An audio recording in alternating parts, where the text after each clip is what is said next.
kumakanta ka pa, ay kumakanta pa rin sila.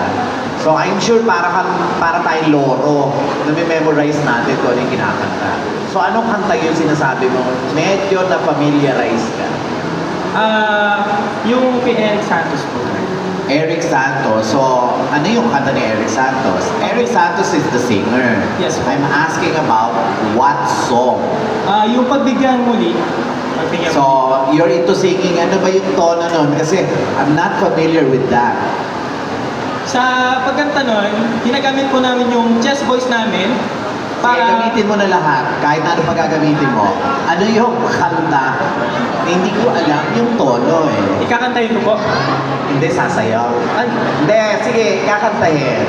Siyempre kakantahin, Sige sige, po, yung sige. pinag-uusapan.